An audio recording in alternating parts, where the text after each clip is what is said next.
All right, everybody, welcome back to the channel.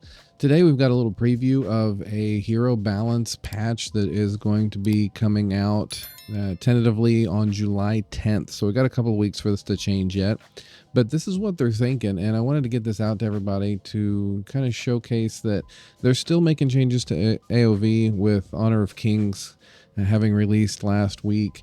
We're seeing maybe some decline in gameplay, but I really think we'll see that come back after everybody gets the first week or two of Honor of Kings under their belt. So with that in mind, I wanted to keep everybody up to date on the patches, on the changes that are coming for Arena of Valor. And let's just jump right into it with Tachi. Tachi's getting a rework. The description is Tachi's jungle potential is no longer restricted. We've adjusted his stats to balance out his warrior, semi, and tank playstyles, which we hope will make him better. Tachi's mechanics have now been streamlined to allow for a better focus on his development in response to the removal of the restriction. So we see on his passive, the physical damage bonus that he gets is going down, but his heal is getting changed. Instead of 5% of lost HP, it's 2% of max HP, so that really should be better. Shield's getting an increase. Movement speed's getting an increase. They did remove the increase in shield after every normal attack, but they added the broken seals increase 30 movement speed points, and attacking buffs will also open the seal. So I don't know much about Tachi, but that those all seem like things that they think will be a good change for him. Skill 1, physical damage is getting a nerf, but true damage is getting a massive buff. True damage is way better. We all know that. They are removing the increased damage after every normal attack while seals are broken, but that true damage buff is massive. So I think we'll see some good things there.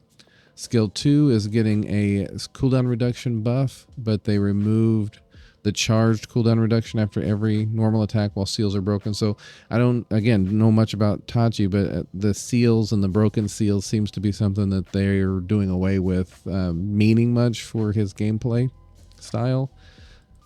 Skill 3, his ultimate, is getting a cooldown reduction buff. So according to this, they are thinking that's going to take him from a D tier to a B tier hero. So that's good for Tachi. Next, Eland'orr is getting a buff, and it's not much of a buff. It's pretty much just iframes. While turning his body, it'll block flying objects in range. Won't block towers, but just kind of a way to kind of a gameplay style difference for Eland'orr, and those who are good with Eland'orr will probably make good use of this. Wisp is getting overall buffed. The interval between enhanced attacks is getting extended, so that's a nerf, but the enhanced attack range is going up. The physical damage is going up. The splash damage is going up. And their description of this is the characteristics of the cannon form are further highlighted. The attack interval is longer, but the power is stronger and the splash ratio is higher. So again, they're hoping that will move Wisp up a tier in usability.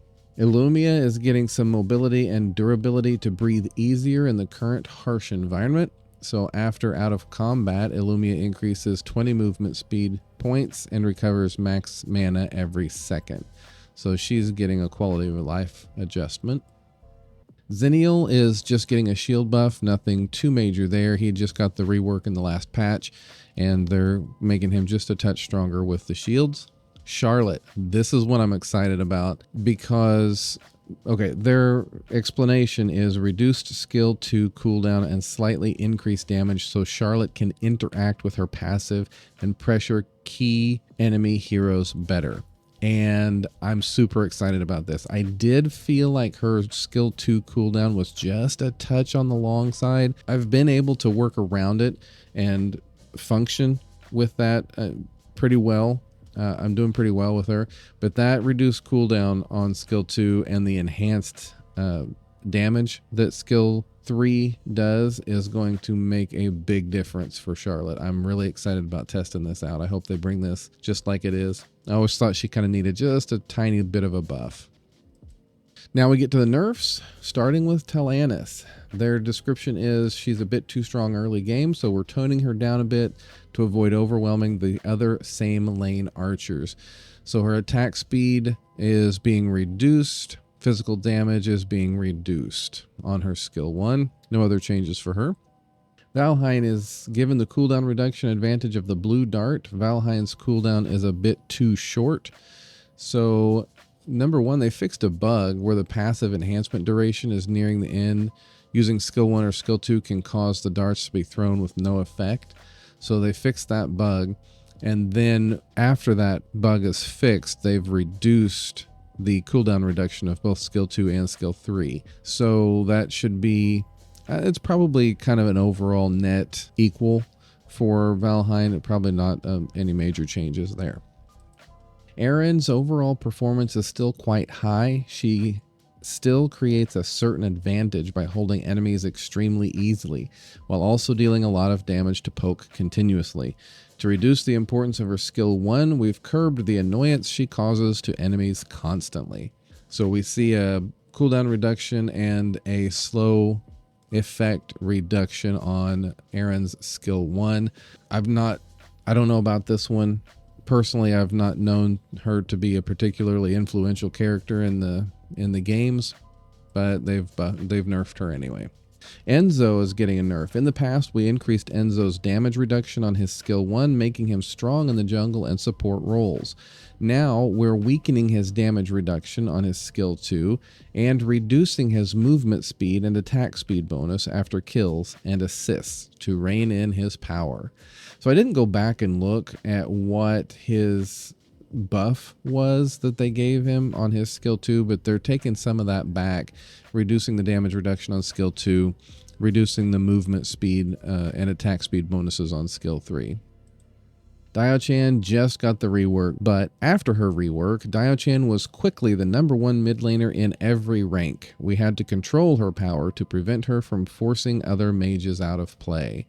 So her skill 1 cooldown reduction got a flat 6 seconds. There's no variation.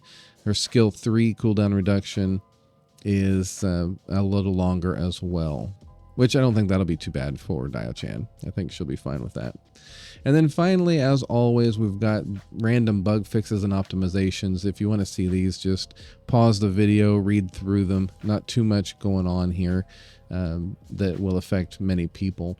But that's it. The update that is potentially coming on July 10th. Those are all the things that they've been testing so far.